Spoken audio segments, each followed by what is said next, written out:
विश्व शांति सेवा charitable trust की एक पहल। क्या है हमारी संस्कृति, क्या है हमारा धर्म?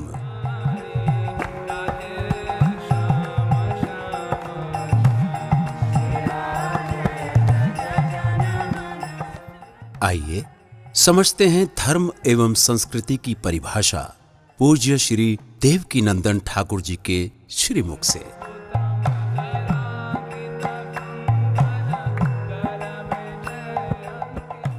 सभी दर्शकों को मेरा प्यार भरा राधे राधे। आज हम बाबा भोलेनाथ के विषय में आपको कुछ बताने वाले हैं।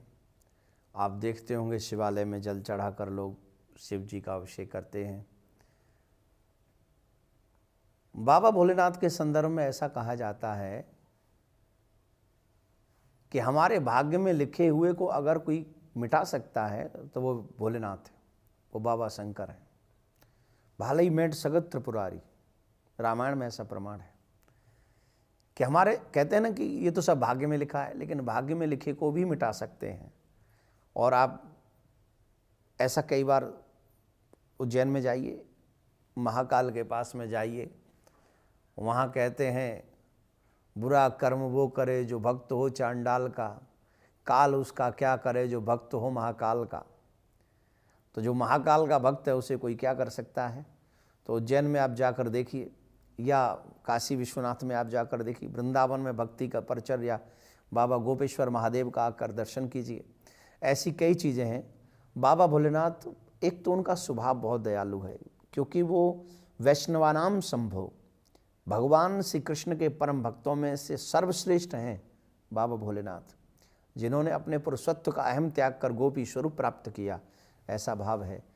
तो भोलेनाथ के ऊपर जो वस्तुएं चढ़ती हैं, जिनसे अभिषेक होता है, वो हमारी दरिद्रता का नाश कर देते हैं। मैं आज आपको बता रहा हूं कि आपकी दरिद्रता कैसे समाप्त हो। अगर आप जानना चाहते हैं तो सामग्री लिख लीजिए, इनके साथ में सोमवार का व्रत करिए, और सोमवार के व्रत में बाबा भोलेनाथ को ये 10 सामग्रियों से आप अभिषेक करिए। जल, दूध, दही, शहद, घी, केसर,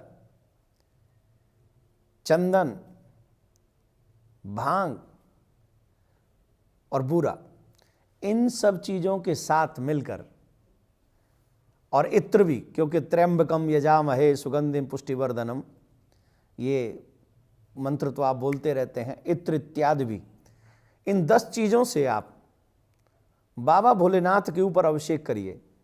इन सब चीज़ों को चढ़ाने से हमें मिलता क्या है, आप याद रखिए। जब हम शहद चढ़ाते हैं बाबा भोलेनाथ को, तो इससे हमारी वाणी में मिठास उत्पन्न होती है।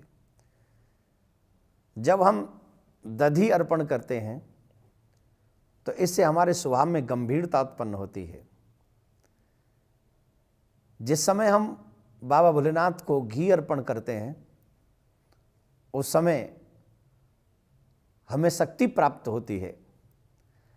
जब हम चंदन भगवान के ऊपर चढ़ाते हैं तो उससे हमारे व्यक्तित्व में निखार आता है।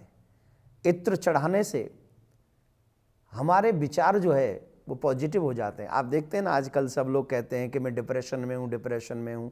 ना हम लोग तिलक लगाते हैं, ना हम लोग इत्र चढ़ाते हैं। तो इत्र जब चढ़ाओगे तो आपके विचारों में पवित्रता आ जाएगी। आप इत्र अवश्य चढ़ाइए बाबा भोलेनाथ को, आप चंदन अवश्य चढ़ाइए बाबा भोलेनाथ को। दूध चढ़ाने से स्वास्थ्य एकदम स्वस्थ रहता है। शक्कर चढ़ाने से समृद्धि, जैसे कई लोग कहते हैं ना कि हम कमाते तो बहुत हैं पर बच नहीं पाता है, हम सेव नहीं कर पाते हैं। तो जब आप भोलेनाथ पे शक्कर चढ़ाते हैं तो इससे समृद्धि आपको प्राप्त होती है। केसर जब आप चढ़ाते हैं तो केसर से आपके जो समृद्धि के साथ साथ आपका जो विवेक है, आपका जो ज्ञान है, आपका जो सौभाग्य है, वो आगे बढ़ जाता है। अब बची भंगिया, बिजिया। जो जीव बाबा भोलेनाथ पर भांग चढ़ाता है, उसके जीवन की सारी बुराइयों का नाश हो जाता है। भांग चढ़ाने का मतलब है हमारी सारी बुराइयां उसी समय नष्ट हो जाते हैं। बस श्रद्धा से, बहुत से लोग कहते हैं हम तो बहुत कुछ करते हैं पर हमें तो ऐसा कुछ मिलता नहीं है। पर यथार्थ ये है कि जब तक आप विश्वास और श्रद्धा के साथ कुछ नहीं करेंगे उसका फल उतना नहीं मिलता जितना मिलना चाहिए। तो ये जो सारी चीज़ें हैं, एक बात का विशेष ध्यान रखें, जिस समय आप ये अभिषेक करें, जिस समय ये पूजा करें, उस समय, अभी शिवरात्रि आने वाली है, आप सब चाहे तो ये कर सकते हैं। और शिवरात्रि में जब ये अभिषेक करें, रात्रि के समय जब अभिषेक करें, तो ओम नमः शिवाय का मंत्र जपते रहें। और जब आप ओम नमः शिवाय का मंत्र जपते रहेंगे तो मुझे ऐसा लगता है कि आपकी दरिद्रता भी दूर होगी, आपकी मनोकामना भी पूरी होगी, आपको भगवान नारायण के और शिव के चरणों की भक्ति भी प्राप्त होगी, ऐसा मेरा मानना है। इन्हीं शब्दों के साथ आज के लिए राधे राधे।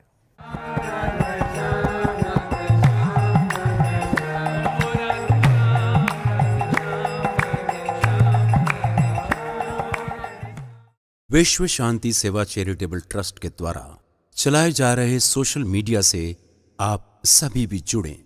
YouTube के सब्सक्राइबर बनने के लिए YouTube में टाइप करें देवकी नंदन जी महाराज। फेसबुक पर पूज्य महाराज जी के आधिकारिक पेज को लाइक करने के लिए देवकी नंदन ठाकुर जी सर्च करें। ट्विटर पर पूज्य महाराज जी को DN_ठाकुर_जी फॉलो करें।